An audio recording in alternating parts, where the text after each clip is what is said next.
வணக்கம். வீட்டுக்கு வீடு வாசப்படி சரியில்ல. கண்ணனை கூட்டிகிட்டு வந்து படுக்க வைக்கிறாங்க. அவர் புலம்பிகிட்டே இருக்காரு. எதுக்காக என்ன அடித்த பல்லவின்ட்டு அவர் பேசிக்கிட்டே இருக்காரு. அதை பார்த்தது பாட்டி ஷாக் ஆகுறாங்க. பல்லவி என்ன அடிச்சிருக்காள், என்ன தைரியம் தாவி என் பேரனை அடிப்பான்ட்டு அவகிட்ட போயிட்டு நான் சண்டை போகிறேன்னு சொல்லும்போது மற்றவங்களாம் தடுக்கிறாங்க.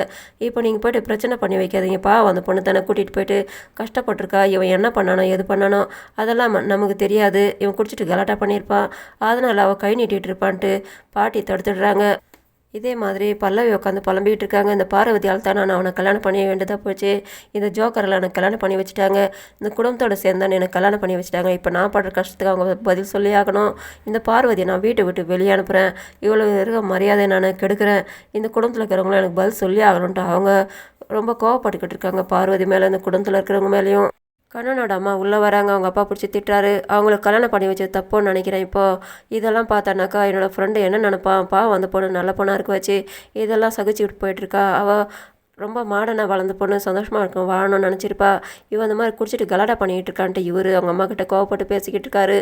இதை பார்த்த பார்வதி வந்து உட்காந்து அழுதுகிட்டு இருக்காங்க. அர்ஜுன் வந்து கேட்குறாரு எதுக்காக அழுதுறேன்ட்டு. அப்போ அவங்க சொல்கிறாங்க, மாமா சொல்கிறாரு இந்த கல்யாணத்தை பண்ணி வச்சது தப்புன்னு நினைக்கிறாருன்ட்டு. எனக்கு அந்த நேரத்தில் வேறு வழி தெரியாது, இவங்க சந்தோஷமாக வாழ்வாங்கன்னு தான் அந்த நேரத்தில் பிரச்சனை தீர்த்து வைக்கிறதுக்காக கல்யாணம் பண்ணி வச்சிட்டோம். ஆனால் இப்போ இவங்க வருத்தப்படுறாங்களா, அதேமாரி மாமா சொல்கிற மாதிரி எனக்கும் ரொம்ப வருத்தமாக இருக்குது, கல்யாணத்தை நான் தான் தப்பாக பண்ணி வச்சுட்டோன்னான்ட்டு இவங்க அழுகுறாங்க. இவர் சொல்கிறாரு அந்த நேரத்தில் இவங்களோட மூடை மாற்றுறதுக்காக இவர் சொல்கிறாரு, எனக்கு கூட எங்கள் அப்பா பிடிக்காத கல்யாணத்தை பண்ணி வச்சுட்டாரு, இப்போ நான் வாழலான்ட்டு. அது கேட்டு இவங்க ஷாக்காக வராங்க. அப்போ உங்களுக்கு என்ன பிடிக்காத கல்யாணம் பண்ணிக்கிட்டீங்களான்ட்டு. ஆமான்ட்டு. அப்போ ஆமாம் எனக்கும் தான் கல்யாணம் பிடிக்கல, பெரியவங்க சொன்னாங்களான்ட்டு நானும் கல்யாணம் பண்ணிக்கிட்டேன்ட்டு ரெண்டு பேருமே காமெடியாக சொல்லி சமாதானமாக வராங்க.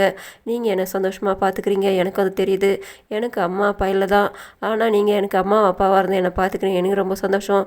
இப்போ நாம் இருக்கிற மாதிரி அவங்களும் ரெண்டு பேர் சந்தோஷமாக வாழ்ந்தாக்கா எனக்கு அதுவே போதும்ன்ட்டு நாள் ஆக எல்லாம் சரியாக போடுன்ட்டு இவர் சமாதானப்படுத்துகிறாரு. பொழுது வடிஞ்சு பாட்டியும் அவங்க அண்ணன் பொண்ணு ஸ்ருதியை வந்துட்டு அவங்க சித்தப்பா எழுப்புறாங்க. அவரும் எதுக்காக என்னை எழுப்பிக்கிட்டு எனக்கு தலைவலிக்கு தான் சொல்லிகிட்டு இருக்காரு, நீ ராத்திரி என்ன பண்ண தெரியுமா, குடிச்சிட்டு வந்து கலட்டா பண்ணடான்ட்டு அவங்க நடந்த விஷயங்கள்லாம் சொல்கிறாங்க. அதை கேட்டு இவர் ஷாக்காக வராரு. அதெல்லாமா நான் பண்ணிட்டேன், என்னை கண்ட்ரோல் பண்ண வேண்டியது தானே பாட்டின்னு சொல்கிறாங்க. அவங்க அண்ணன் வந்து நிற்கிறாரு, கண்ட்ரோல் பண்ணுற இடத்துல நீ இருந்தேன்ட்டு. அப்போ இந்த விஷயத்தெல்லாம் பார்த்து அப்பா ரொம்ப கோவமாக இருக்கார் உண்மையில, சீக்கிரமாக போயிட்டு ரெடி ஆகிடான்ட்டு சொல்லும்போது அதை கேட்டது இவர் பயந்துக்கிட்டு இப்போயும் எனக்கு வயிற்று கலக்குதுன்ட்டு அவர் வெளியில் வராரு. வெளியில் வந்து அவங்க அப்பா தடுத்து நிறுத்துறாரு. ஏன்டா வெளியில் போனால் எப்படி எல்லாம் டீசெண்டாக நடந்தால் உனக்கு தெரியாதாப்பா, அவனை அந்த பொண்ணு கூட்டிகிட்டு போயிட்டு அங்கே கலாட்டா பண்ணி வச்சிருக்கேன்ட்டு அவர் பிடிச்சி திட்டார். நடந்த விஷயங்கள்லாம் சொல்லி அது கேட்டு ஷாக் ஆகுறாரு.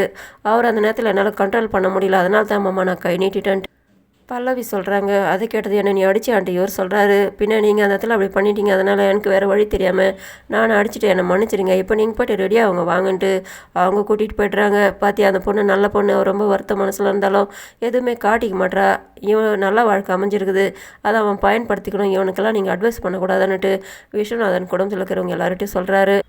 உள்ளே வந்துட்டு ரெண்டு பேரும் திரும்ப வாக்குவாதம் பண்ணிக்கிறாங்க. நீ என்னை அடிப்பியான்ட்டு, அந்த இடத்துல நான் உன்னை கொளுத்திருக்கணும், நீ என்ன இழுத்து டான்ஸ் ஆடவெல்லாம் பண்ணுவியா, நீ என் தோட்டத்தை எனக்கு எப்படி ஆச்சு தெரியுமா, என் ஃப்ரெண்டுங்களா எனக்கு எப்படியெல்லாம் கேளுங்க கிண்டலமா அப்படி கிண்டல் பண்ணி சிரிக்கிறாங்க சொல்லும்போது, அதுக்காக நீ என்னை அடிப்பிய அந்த கையை நான் போயிட்டு கருக்கிடுறேன், நான் போயிட்டு குளிச்சாதான் சரியாக போன்ட்டு அவர் புலம்பிக்கிட்டே போகிறாரு. உன்னை அப்புறம் வச்சுக்கிறேன்ட்டு இவங்க கோவப்படுறாங்க.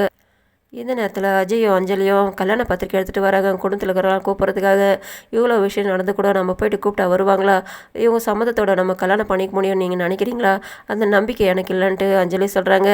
என்ன பண்ணுறது, இந்த விஷயம் நடக்கிறதுக்கு உதறதுக்கு காரணமே நானும் உங்கள் அப்பாவும் தான், ஆனால் இந்த பிரச்சனை நடந்ததுக்காக எங்கள் வீட்டில் இருக்கிறவங்க இன்னும் தப்பு கிடையாது, அதுக்காக நான் அப்படியே விட்டுட முடியாது, என்ன விஷயம் நடந்தாலும் எந்த தப்பு பண்ணாலும் நான் எங்கள் அப்பா தான் வந்து நிற்பேன், ரெண்டு பக்கமும் சம்மத்தோடு தான் கல்யாணம் பண்ணிக்கணும்னு நானும் ஆசைப்பட்டேன், அதை நடக்கணும் எனக்கு நம்பிக்கை இல்லைன்ட்டு போய் பேசலாம் வாணிட்டு இவங்க பத்திரிகை எடுத்துகிட்டு வராங்க குளத்துல எல்லாம் கூப்பிட்றதுக்காக. இதோட முடியுது. நன்றி, வணக்கம்.